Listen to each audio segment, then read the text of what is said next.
सैयद कासिम जी, BJP बड़ी calculative चल रही है, ये समझ में आ रहा है, दिख रहा है। इसका नतीजा चुनावों के परिणाम में रिफ्लेक्ट होगा। विपक्ष की जो तैयारियां थी चुनावों को लेकर, 2027 को लेकर, सबसे बड़ा जो उनका मुद्दा था जातिगत जनगणना, उसको दरअसल सत्ता पक्ष ने या बीजेपी ने हाईजैक कर लिया एक तरह से। तो इस वक्त विपक्ष की स्थिति को आप किस रूप में देखते हैं? विपक्ष को इसका फायदा या नुकसान?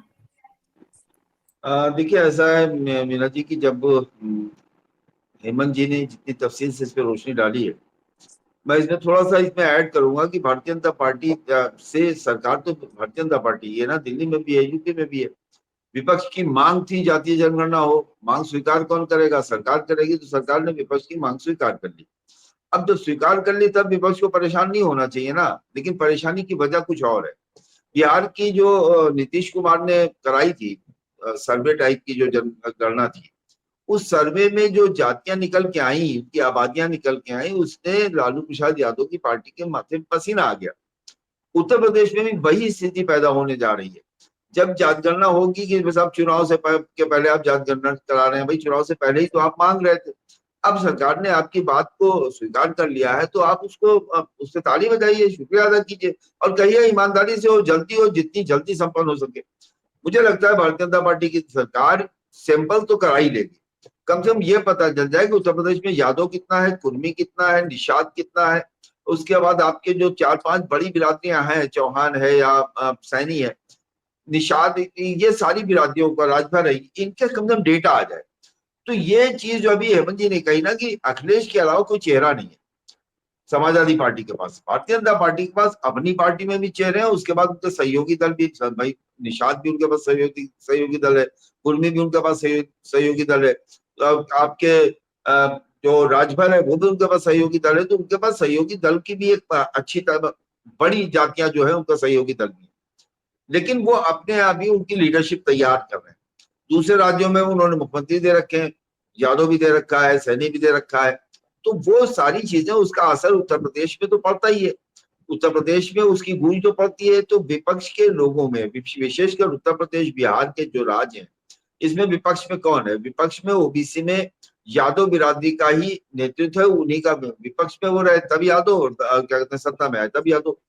और एक चीज और मैं कहूँ, हिम्मत कर रहा हूँ हिम्मत जी की मौजूदगी में कहने की, कि जहां तक मैंने महसूस किया है कि पिछड़े वर्ग की जो मोस्ट ओबीसी जातियां हैं, ये जो इधर बैकवर्ड सेक्शन जो ईबीसी है, जो ईबीसी की जातियों का जो टकराव है वो उन जातियों से है बैकवर्ड की जो थोड़ा सा वर्चस्व रखती है, स्पेशली उसमें यादव है। उनका टकराव ब्राह्मणों से नहीं है, उनका टकराव क्षत्रियों से नहीं है, लेकिन उनका टकराव यादव से है। उसकी वजह है प्रधानी है, बीडीसी है, जिला पंचायत, उन चुनाव में उनका मुकाबला उन्हीं से होता है। ऑलमोस्ट जगहों पे कम से कम 60-65% उत्तर प्रदेश में वो लड़ते हैं चुनाव, तो उन्हीं से लड़ते हैं।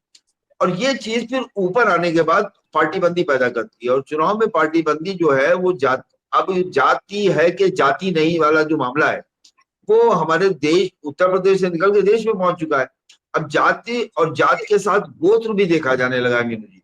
तो मैं समझता हूं कि विपक्ष का ये दांव, जातीय जनगणना हो, जातीय जनगणना हो, सरकार ने मंजूर कर ली कि ठीक है हम करा रहे हैं। जब करा रहे हैं तो परेशानी की वजह यही है जो मैं आपसे कह रहा हूं, क्योंकि लीडरशिप, अगर मान लीजिए कुर्मी और यादव जो है बराबर निकला, क्योंकि विधानसभा में विधायकों की संख्या में तो कुर्मी बहुत ज्यादा है, आबादी में मान लीजिए 1% पीछे रह जाए, तो कुर्मी मुख्यमंत्री नहीं बनना चाहेगा कि हमेशा। आप 1977 से मुलायम सिंह राजनीति में आते हैं, उससे पहले रामनरेश यादव बन जाते हैं, उसके बाद मुलायम सिंह यादव बन जाते हैं, उसके बाद अखिलेश यादव बन जाते हैं।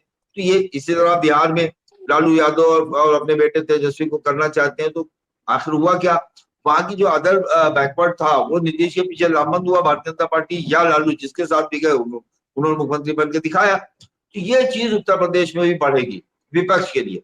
सत्ता पक्ष के लिए इसकी मुश्किलें अभी तो नहीं है, लेकिन आने वाले कल में इसकी मुश्किलें सत्ता पक्ष में भी बढ़ेंगी, लेकिन उनके लिए आसान है। वो चाहे तो उप मुख्यमंत्री बना दें, एक की जगह 3 बना दें, और मुख्यमंत्री अब अगर उप मुख्यमंत्री न भी बनाए तो सत्ता परिवर्तन करके, जैसे उन्होंने अपने पड़ोस की स्टेट में मुख्यमंत्री बना दिया, मध्य प्रदेश में, उत्तर प्रदेश में मुख्यमंत्री बना सकते हैं, पिछले समाज में कुर्मी को बना सकते हैं या कोई और भी बना सकते हैं। तो मैं समझता हूं कि ये जातीय जनगणना का मुद्दा उल्टा पड़ रहा है विपक्ष के लिए मीना जी।